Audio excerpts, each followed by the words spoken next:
Hello everyone, कैसे हैं आप सब और क्या हाल समाचार हैं आपके। एक ऐसा स्टॉक ऐसा है कि जब भी लाइव आऊं और जब उसके बारे में पूछा ना जाए ऐसा हो ही नहीं सकता है। Guess the name, RCom. RCom पे मैंने कभी वीडियो बनाई नहीं, मुझे कभी पसंद आया नहीं, बट आरकॉम पे क्या बताऊं। बस आरकॉम का नाम सुनते ही एक शायरी याद आ जाती है। घमंड न करना जिंदगी में, तकदीर बदलती रहती है। घमंड न करना जिंदगी में, तकदीर बदलती रहती है।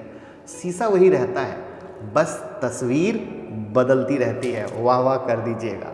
और यहाँ भी बस तस्वीर बदली। कल जहाँ आरकॉम का सीडीएमए हुआ करता था, आज उस मुकाम पर रिलायंस का जियो है।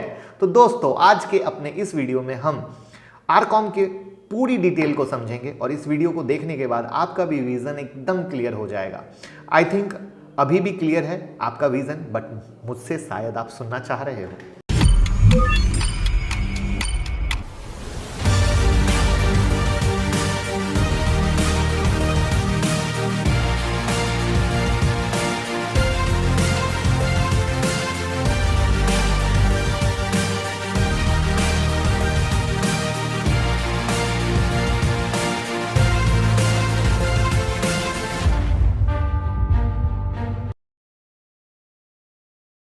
तो चलिए शुरू करते हैं, बट ये शुरू करने से पहले आइए ये जान लेते हैं कि 2008 में फोर्ब्स में शामिल होने वाले वर्ल्ड के 6th richest person Anil Ambani के साथ ऐसा क्या हुआ कि आज उनकी कंपनी इस स्थिति में पहुंच गई।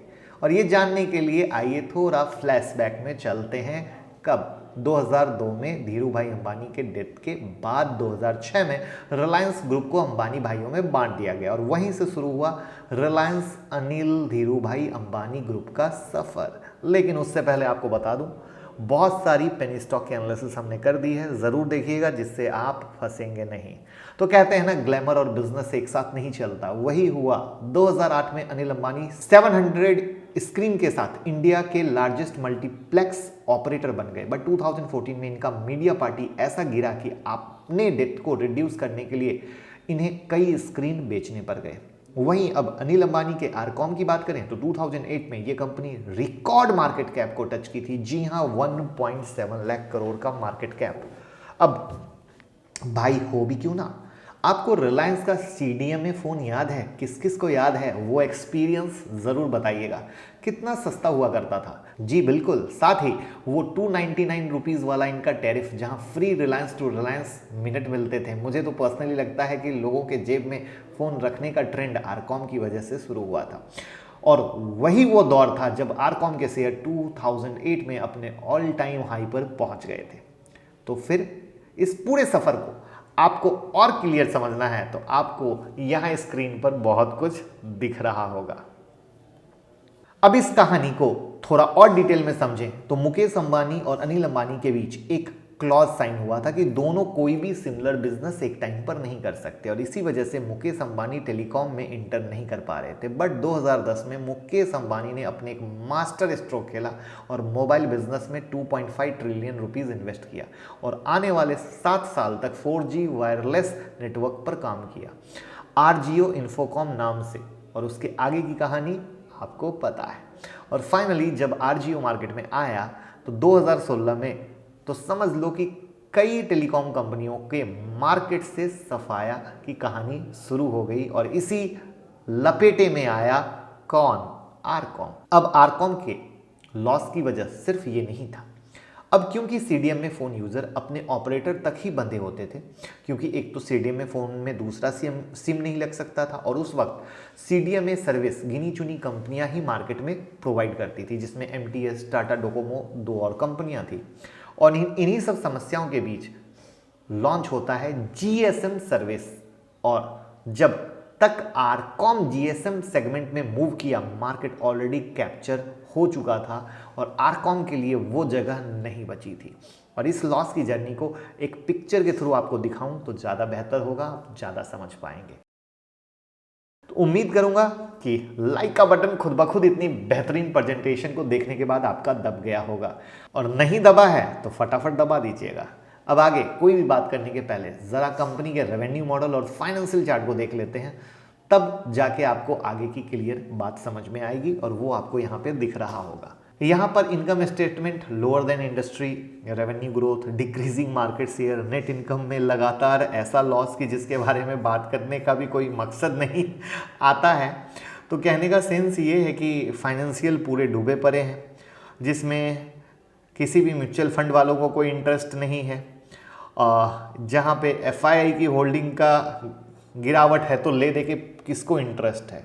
रिटेल वाले माल पकड़ के बैठे हैं किसी उम्मीद में, चमत्कार की उम्मीद में। तो रिटेल वाले हमेशा जब भी इस तरह की सस्ती चीज़ें होती हैं सस्ते के अंदाज में पकड़ के बैठ जाते हैं। I don't know why, but पैसे तो लोगों के फंसे पड़े हैं। अब यहाँ पे आप इसका प्राइस चार्ट भी देख लीजिए कि किस तरीके से 100% इसके अंदर ऑपरेटर घुसे हुए हैं, ऑपरेटर गेम चल रहा है और 1.70 पर है। अब फाइनेंशियल को समझ लिया, और फाइनेंशियल को समझने के बाद डेट की क्या कहानी है उसको भी देख लीजिए। तो यहाँ आपको इनकी लाइबिलिटीज़ अच्छे तरीके से दिख रही होगी कि क्या कहानी है और किस तरीके से हालत ख़राब कंडीशन में बैठी है, जो डेटा आपको यहाँ पर दिख रहा है। तो जैसा कि हम सब जानते हैं कि आरकॉम इंसॉल्वेंसी के तरफ रुख कर रही है। ऐसे में इंडियन बैंक, वेंडर्स और अदर क्रेडिटर्स ने क्लेम किया है कि आरकॉम इन लोगों के 86,000 करोड़ रुपए ऑन करती है, और अगर इन्हीं लेंडर के रेजोल्यूशन प्रोफेशनल की माने तो आरकॉम ग्रुप 26,000 करोड़ यहाँ ऑन करती है। इसके बीच यहाँ पे कहानी ये है कि बीते महीने एसबीआई ने आरकॉम के 3 बिजनेस फर्म को फ्रॉड डिक्लेयर कर दिया था। हालांकि बाद में इसमें आरकॉम ने अपनी सफाई दी थी, बट वही है ना, दिया तो क्या हुआ, बट जो हुआ वो आपके सामने है। इसके अलावा आरकॉम का इरिक्शन के साथ भी ड्यू को लेकर काफ़ी इशू हो गया था, जहां अनिल अंबानी के जेल जाने तक की नौबत आ गई थी। हालांकि बाद में इस ड्यू को उन्होंने पे कर दिया। ये बताने का मकसद मेरा इतना है कि आप यहाँ जान सकते हैं कि आरकॉम किस तरीके से चारों तरफ से घिरा हुआ है। इसके अलावा आरकॉम ने अपने डेट को पे करने के लिए बीते साल 23,000 करोड़ के एसेट आरजीओ को बेचने का डिसीजन लिया, जिससे इनके लेंडर्स ने अप्रूव कर दिया, और इस 23,000 करोड़ में से 5,500 करोड़ तो चाइनीज बैंक के खातों में जाएंगे, क्योंकि वहां भैया अनिल अंबानी पर्सनल गारंटी देकर आए थे। हालांकि बाद में जो इसमें डेवलपमेंट हुआ वहां से ये न्यूज़ आई कि चाइनीज बैंक को आरकॉम एंड आरटीएल के रेजोल्यूशन से 7,000 करोड़ या कह लीजिए 30% शेयर आरकॉम और आरटीएल से मिलेंगे, और डॉट को भी कुछ नहीं। साथ ही ये न्यूज़ भी कुछ महीनों पहले निकल कर आई थी कि अगर स्पेक्ट्रम सेल अलाउ नहीं किया गया तो आरकॉम लिक्विडेशन की तरफ रुख कर सकती है, क्योंकि अगर स्पेक्ट्रम अलाउ करता तो अगेन इनके पास पैसे आते। हालांकि बीच में ये भी अभी खबर आ रही थी कि सुप्रीम कोर्ट के इंटरवेंशन के बाद मुकेश अंबानी अनिल अंबानी के 31,000 करोड़ के ड्यू को डॉट को पे करेंगे। बट ये न्यूज़ के बाद से आगे क्या हुआ क्या नहीं, कोई उसकी अपडेट नहीं है। अब आप यहाँ ये देखिए कि क्या कोई भी पॉजिटिव न्यूज़ आपको दिख रही है? क्या तिनका भर भी उम्मीद लग रहा है कि आरकॉम यहाँ से ऊपर जाएगा? सिर्फ ऑपरेटर को छोड़ के किसी की मजाल है इसको ले जाएगा ऊपर? तो भाई जिसके डिलिस्टिंग होने की नौबत आ गई हो उसे कैसे मल्टीबैगर मैं कह दूँ? तो मेरे अनुसार पेनी स्टॉक वो है जो पेन दे सकता है, और ये पेनी है, और इसमें ऑपरेटर कुछ भी कर सकता है। बहुत सीधी सी राय है, बहुत क्लियर बात है। तो जो भी लेके बैठे हैं, कौन कौन लेके बैठे हैं, कमेंट बॉक्स में ज़रूर बताएं, क्योंकि मेरा पॉइंट ऑफ व्यू तो बहुत क्लियर है कि मैं इस तरह के स्टॉक से बहुत दूर रहता हूं। मैंने बहुत सारे पेनी ऐसा नहीं है कि नहीं दिया है, और जो जो दिया है उसने पैसे भी डबल किए हैं।